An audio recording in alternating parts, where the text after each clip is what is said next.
constitutionnel et du Conseil supérieur de la magistrature, Messieurs les présidents des institutions d'appui à la démocratie, Excellences, Messieurs les ambassadeurs et chefs de mission diplomatique accrédités en République démocratique du Congo,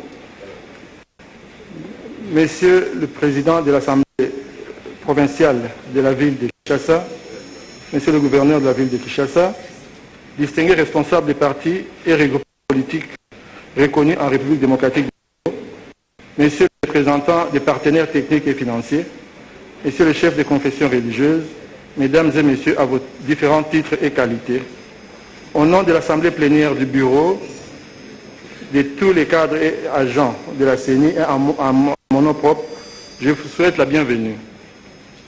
Conformément à la décision numéro 004, CENI, BUR, 2022, la Commission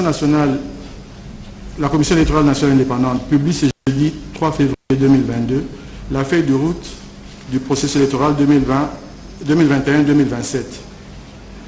Et par la décision 005 CENI BUR 2022 est publié aussi le calendrier de l'élection des gouverneurs et vice-gouverneurs de province.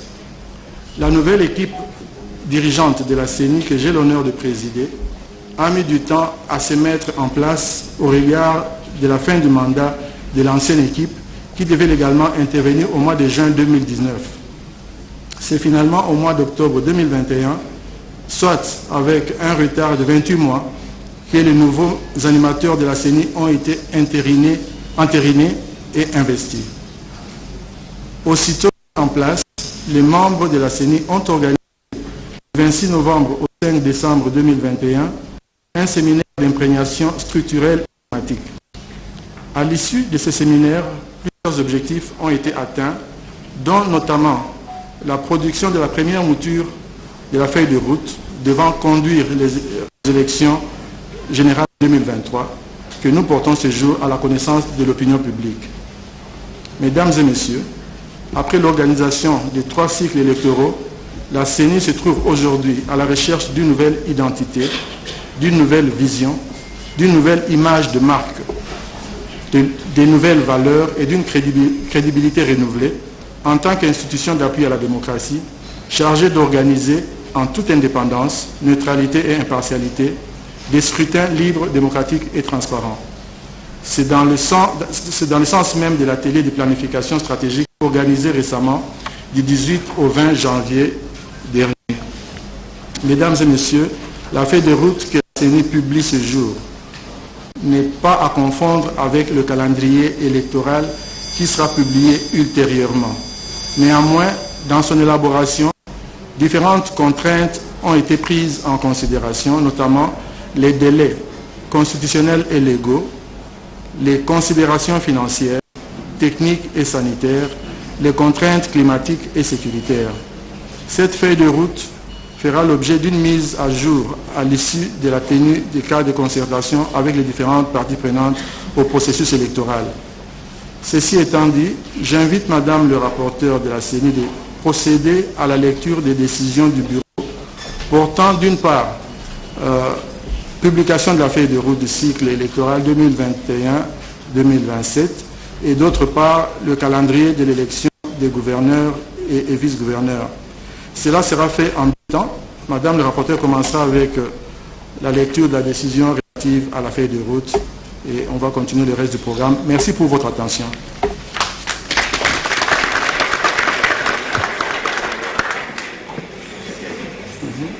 Cette présentation est consécutive au séminaire d'imprégnation. Merci, Monsieur le Président, de la parole que nous accordez.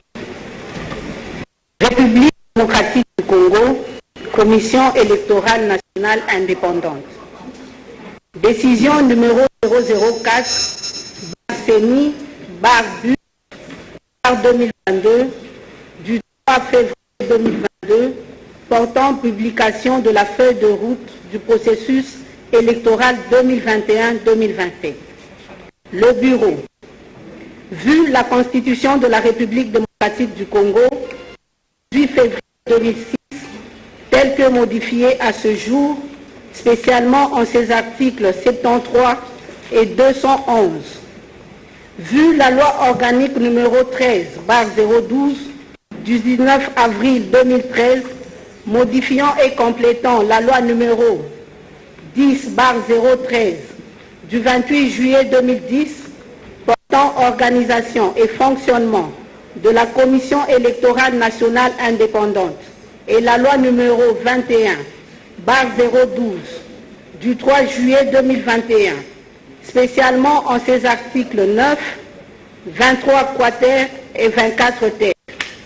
Vu la loi numéro 04/028 du 24 décembre 2004, portant identification et enrôlement des électeurs en République démocratique du Congo, spécialement en ses articles 28, 38, 40, 41, 42 et 43, vu la loi numéro 06/006 du 9 mars 2006, portant organisation des élections présidentielles, législatives, provinciales, urbaines, municipales et locales, telles que modifiées et complétées à ce jour, spécialement en ses articles 6, 8, 11, 12, 16, 25, 27, 27 bis, 27 ter, 28, 72, 73, 74, 102,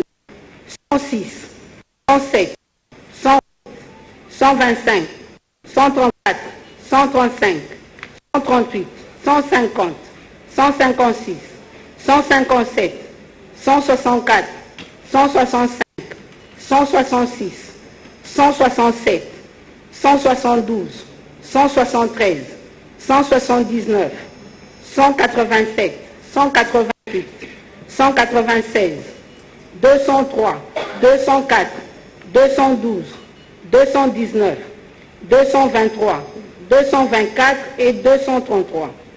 Vu la loi numéro 10/010 du 27 avril 2010 relative au marché public, vu la résolution de l'Assemblée nationale numéro 003/P/AN/CN/2021 du 16 octobre 2021 portant entérinement de la désignation des membres de la Commission électorale nationale indépendante.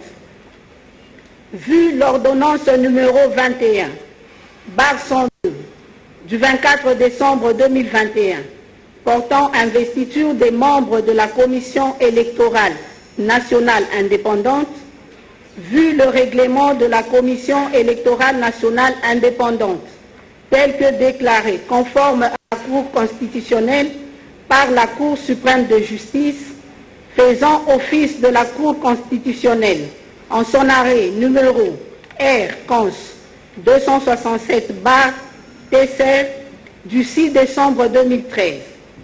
Considérant les contraintes de délai constitutionnels, légaux et techniques, vu la nécessité, après débat et délibération en assemblée plénière, décide, article 1er, la feuille de route du processus électoral 2021-2027 est publiée et arrêtée conformément aux documents en annexe de la présente. Article 2. Le secrétaire exécutif national est chargé de l'exécution de la présente décision qui entre en vigueur à la date de sa signature. Faite à Kinshasa le 3 février 2022, Denis Kadima Kazadi, président. Merci beaucoup, Madame le rapporteur.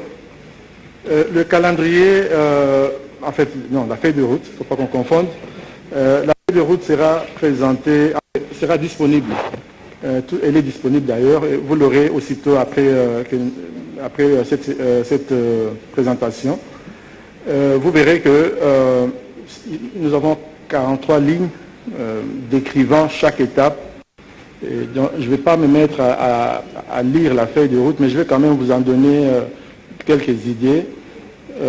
Nous avons, par exemple, comme toute première activité qui a eu lieu de novembre 2021 à février 2022, le séminaire d'imprégnation ainsi que la production des outils de gestion du processus électoral.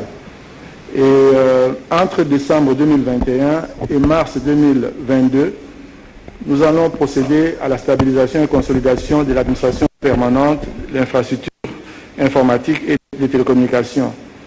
Alors, entre même ce moment, c'est-à-dire février jusqu'à avril 2022, nous allons organiser les élections de gouverneurs et vice-gouverneurs de province.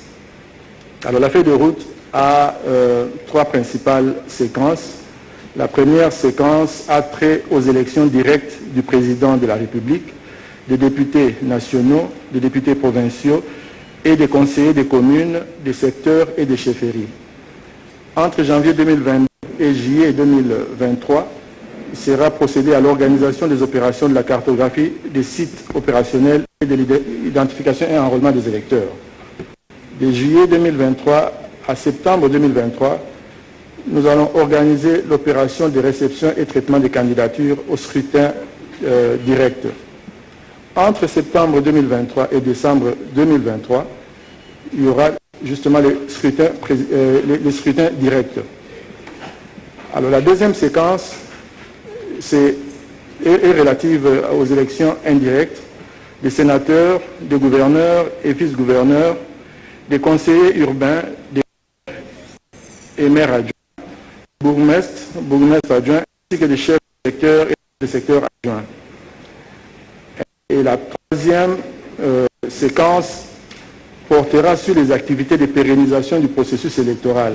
Et cela ira de mars 2024 à mars 2027. Alors, évidemment, il y a plein d'activités qui sont programmées, mais il faut toutefois noter que cette feuille de route ne peut se matérialiser que si un certain nombre de contraintes sont surmontées.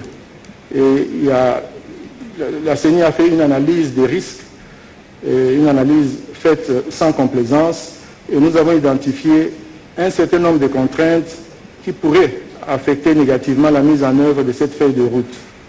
Il s'agit d'abord de contraintes d'ordre politico-sécuritaire.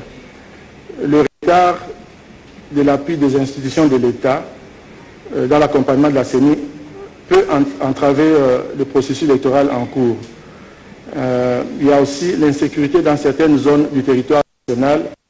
Ça peut avoir une incidence sérieuse sur les opérations électorales, notamment le déploiement du personnel et du matériel, ainsi que la collecte des données.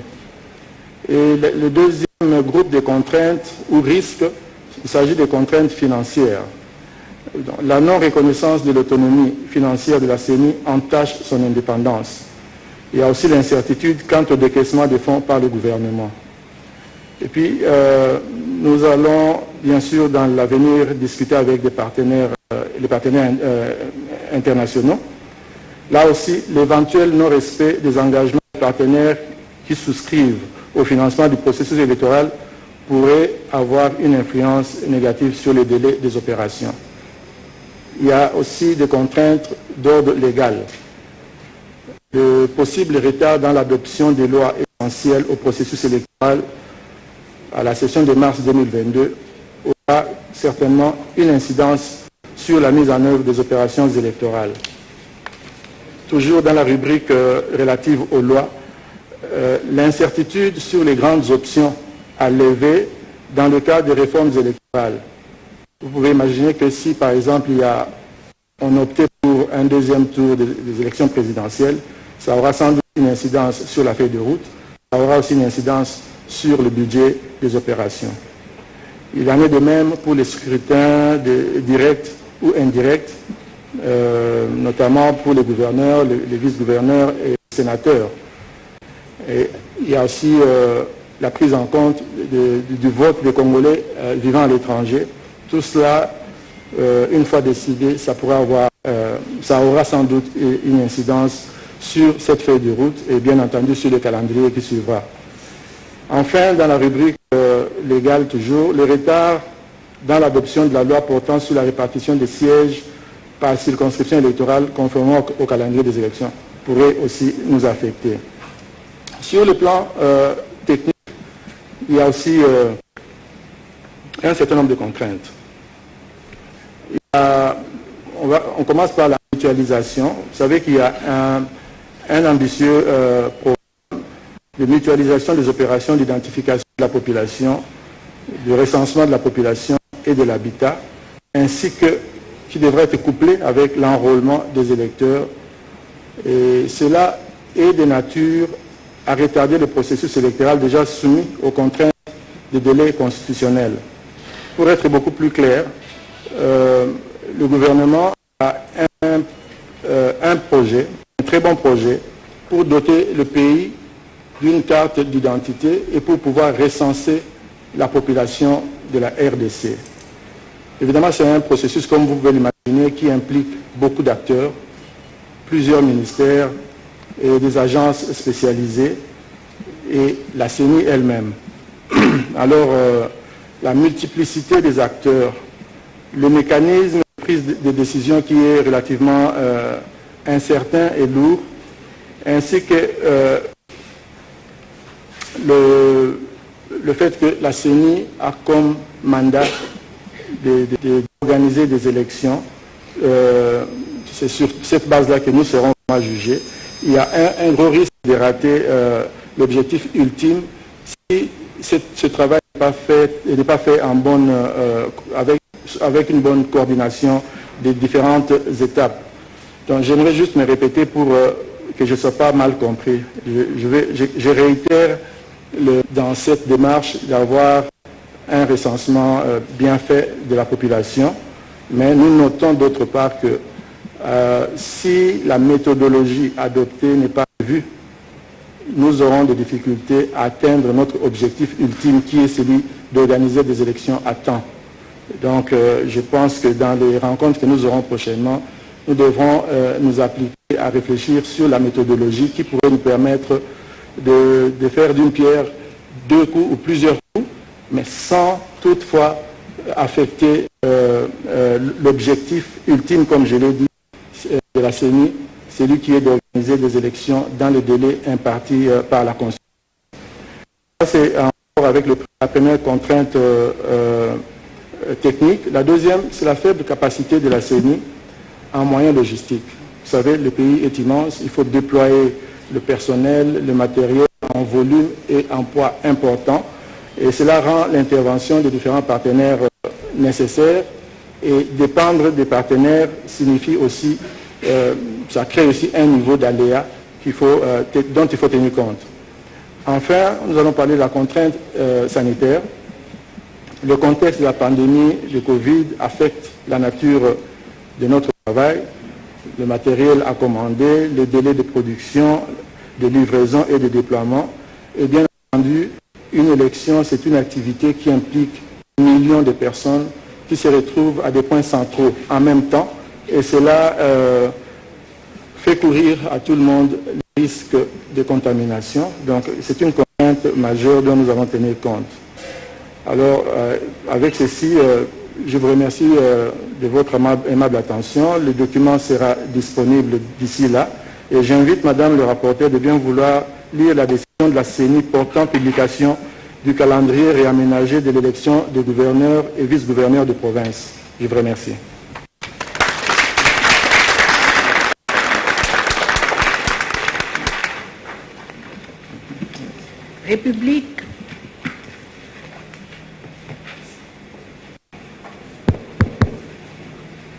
République démocratique du Congo, Commission électorale nationale indépendante. Décision numéro 005/CENI/BUR/2022 du 3 février 2022 portant publication du calendrier réaménagé de l'élection des gouverneurs et vice-gouverneurs de province. Le Bureau, vu la Constitution de la République démocratique du Congo du 18 février 2006, telle que modifiée à ce jour, spécialement en son article 211, vu la loi organique numéro 13/012 du 19 avril 2013 portant modifiant et complétant la loi numéro barre 013 du 28 juillet 2010 portant organisation et fonctionnement de la Commission électorale nationale indépendante et la loi numéro 21, barre 12 du 3 juillet 2021, spécialement en ses articles 9, 13, alinéa 2, 23 quater et 25.2 et 3. Vu la loi numéro 06, barre 006, du 9 mars 2006, portant organisation des élections présidentielles, législatives, provinciales, urbaines, municipales et locales, telles que modifiées et complétées à ce jour, spécialement en ces articles 11, 159 et 160. Vu la résolution de l'Assemblée nationale numéro 003, barre CAB, barre P, barre AN, barre CN, barre 2021, du 16 octobre 2021, portant entérinement de la désignation des membres de la Commission électorale nationale indépendante. Vu la résolution de l'Assemblée nationale numéro 004, barre CAB, barre AN, barre CM, barre 2021, du 23 décembre 2021, portant entérinement de la désignation des membres de la Commission électorale nationale indépendante. Vu la résolution de l'Assemblée nationale 04, barre CAB, barre CM, barre 2021, du 23 décembre 2021, portant entérinement de la désignation des membres de la Commission électorale nationale indépendante.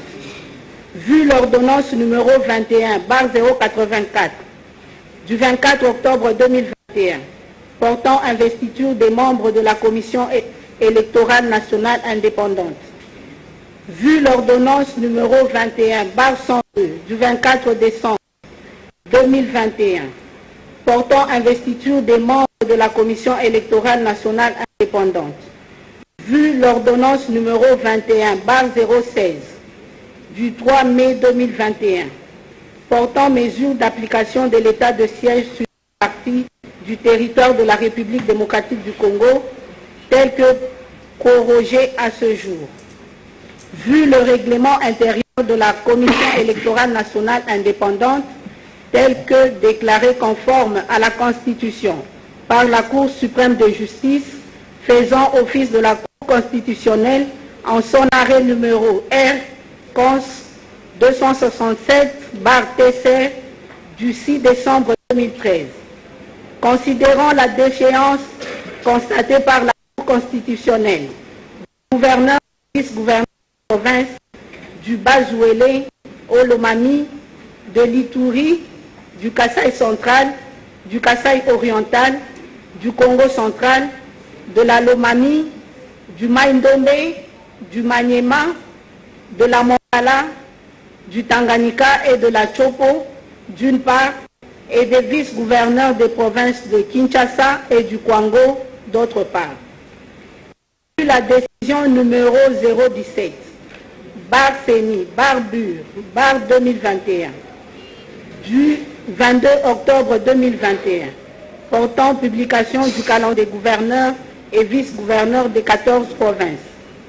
Considérant la lettre numéro 25, barre CAB, barre VPN, barre AOK, barre 2664, barre 2021, du 18 octobre 2021, par laquelle le vice-premier ministre, ministre de l'Intérieur, Sécurité, Décentralisation et Affaires coutumières, a notifié le 20 octobre 2021 à la Commission électorale nationale indépendante la vacance constatée au poste de gouverneur et vice-gouverneur dans les provinces susvisées.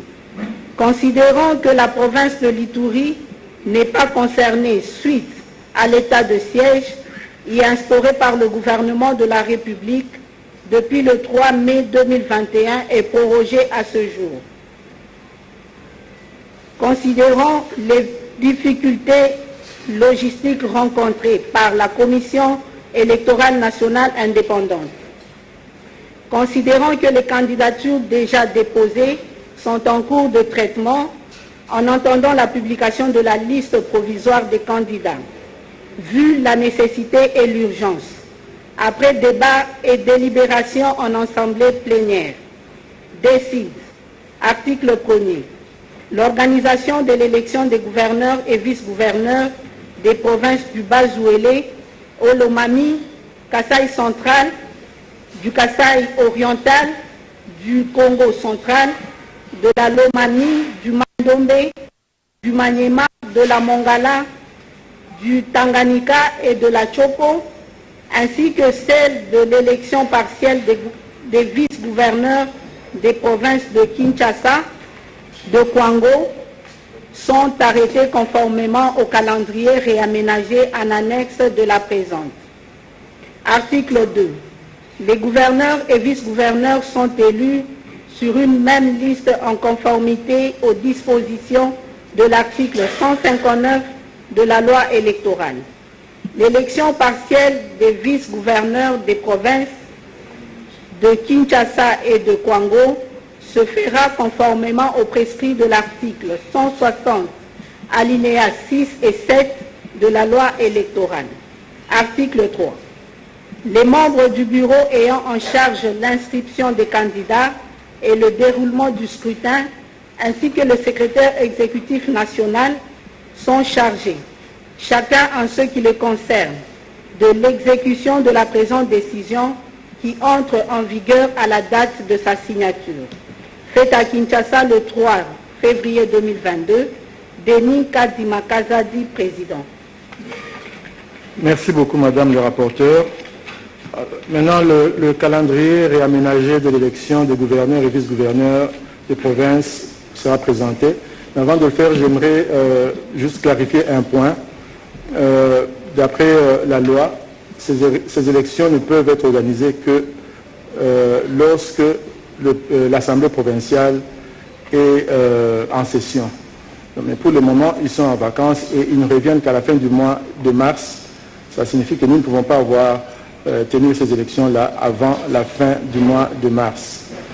Ainsi, le calendrier se présente de la manière suivante, et la copie vous sera donnée à la fin. Il y a d'abord la décision que vient de lire Madame le rapporteur portant publication du calendrier par rapport à cette élection. Ça a été publié aujourd'hui, donc tout est déclenché ce jour.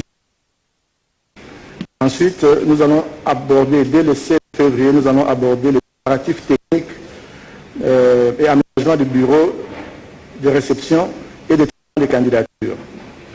Là, ça sera février, 12 février. Et le troisième point, c'est la poursuite des dépôts auprès de la représentation provinciale de la CENI. Ça aura lieu du 13 au 23 février, donc 11 jours. Ensuite, ces dossiers seront transmis, la transmission donc, des dossiers physiques des candidats au bureau de la CENI et délégation de la plénière de la CENI. Ça se fera au 2 mars, avant la publication de la liste des candidats recevables et non recevables, le 3 mars. Et ensuite, il y a d'autres étapes, je les passe. Il y aura le traitement de contentieux des candidatures, il y aura aussi la notification des arrêts des cours d'appel à la CENI.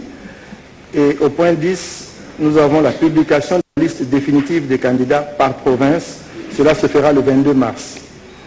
Et puis, nous allons procéder à l'accréditation des témoins, des observateurs et des journalistes.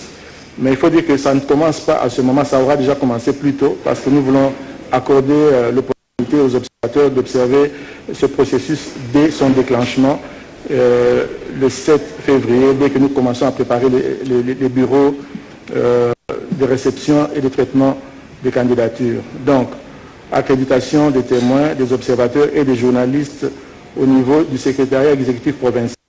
Cela se fera à partir du 7 et ça ira jusqu'au 30 mars. Et la campagne suivra, et ça sera du 3 avril au 5 avril. Et puis, il y aura le vote des gouverneurs et vice-gouverneurs. Donc, la date des scrutins, ces scrutins indirects, ça sera le 6 avril. Et puis, aussitôt après, il y l'affichage au bureau de vote et annonce les résultats provisoires par le bureau de la CENI. Ça sera le même jour, le 6 avril. Ensuite, le temps sera donné aux candidats de faire un recours, le cas échéant, de faire un recours en contestation des résultats. Cela aura lieu du 8 au 15 avril.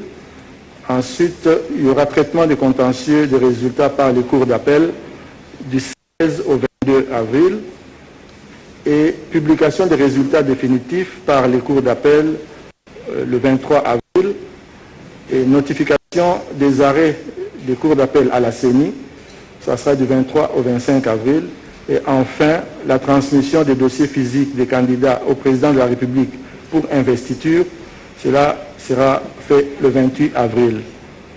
C'est donc ça le calendrier réaménagé de l'élection des gouverneurs et vice-gouverneurs des provinces.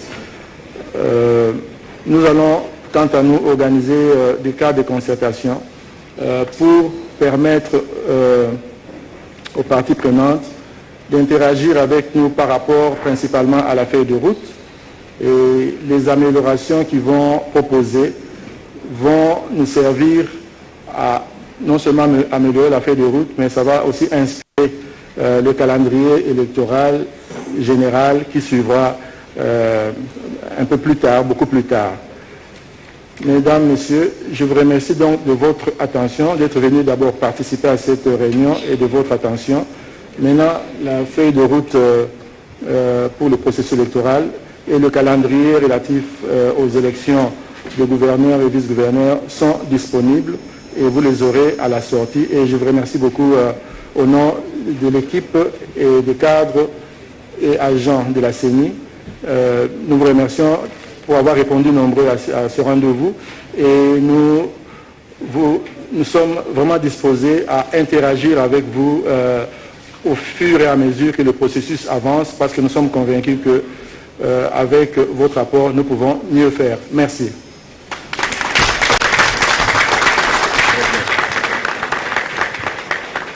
À présent, nous vous prions de bien vouloir vous lever pour clôturer avec l'hymne.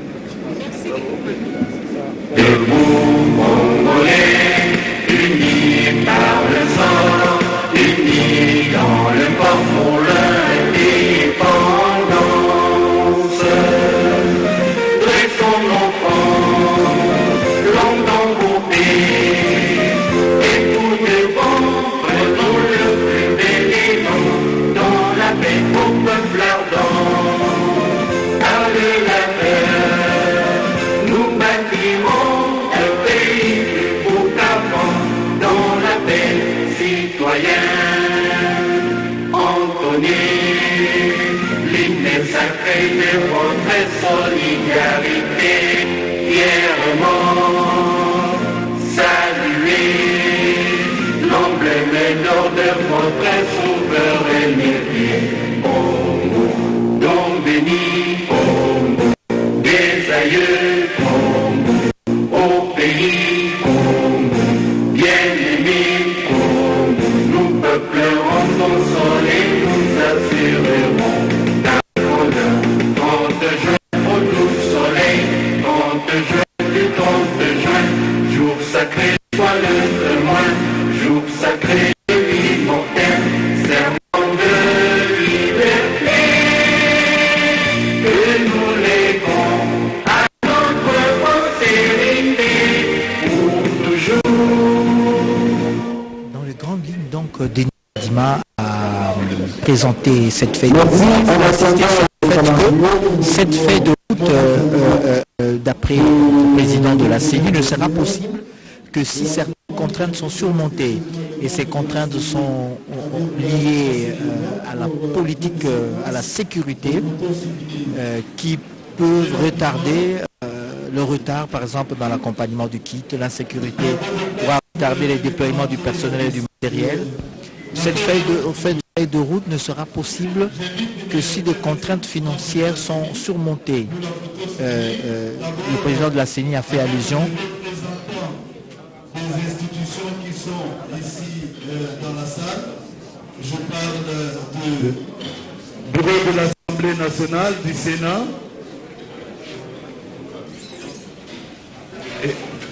Le président de la CENI a fait allusion aux contraintes financières. Il a reconnu, il a incité sur le fait que la non-reconnaissance de l'autonomie financière va entacher son bon déroulement. Les présidents des institutions d'appui à la démocratie.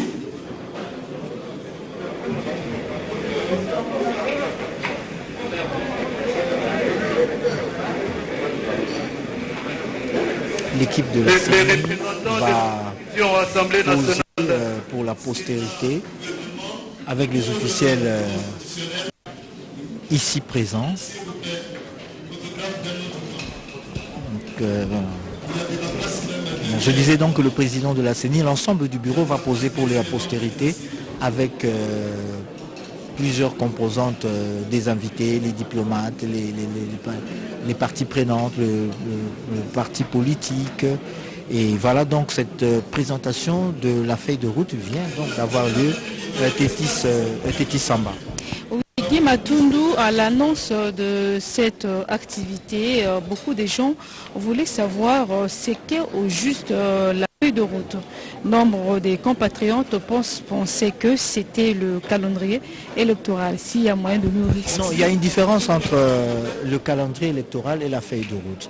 La feuille de route, c'est une activité interne à la CENI, à la Commission électorale nationale indépendante.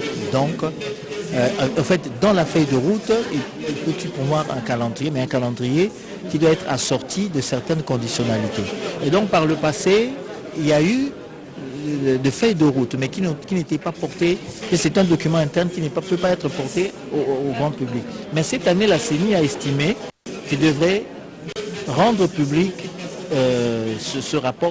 C'est la toute première activité de l'actuel président qui, comme vous le savez, a chevronné de la question électorale. Il a présidé, il a été dans le processus électoral un peu partout, au Soudan, en Tunisie, en Afrique du Sud.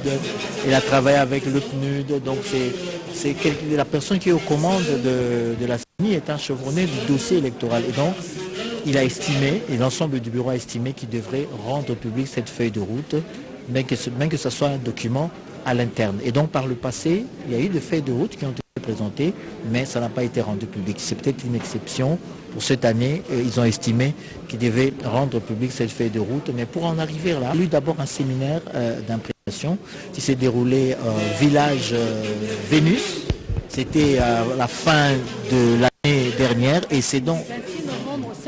Avec précision, merci Tétis, vous êtes de la maison, vous avez toutes ces précisions. Et donc, c'est en rapport avec tout ça qu'aujourd'hui, il y a cette promulgation, cette présentation de la feuille de route. Encore une fois, une feuille de route qui ne sera possible que si certaines contraintes sont surmontées. Si, par exemple, a dit le président, il y a un non-respect des engagements de partenaires, cela peut affecter sur cette feuille de route Mami Mambouine.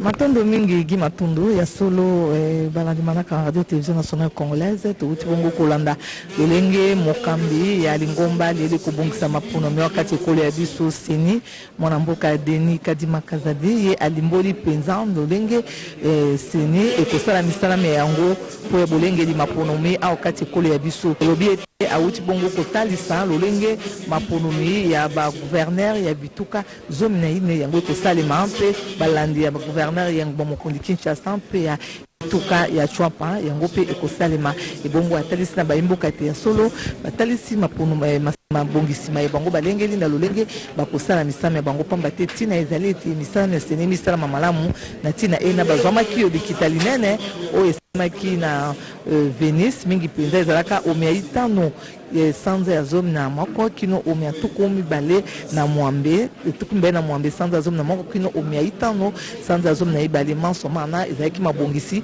po ekosapo mingi lolenge misala miamana mabango makosali mantina ezali nini CENI esa mosala malamu emema bana ekolo Congo démocratique omaponomi ba makosali na kimia ba makosali na pole inso pona bolamu ya bana banso ya ekolo Congo démocratique talaka mokambi ya CENI Denis Kazadi Kadima ye alimboli pole lolenge misala mina mikosalema oetando mobimba ya ekolo Congo démocratique maponumi masali na kimia masali mamalamu masoma na sepo ya bolamu ya bana somi ya ekolo Congo démocratique Kalonga.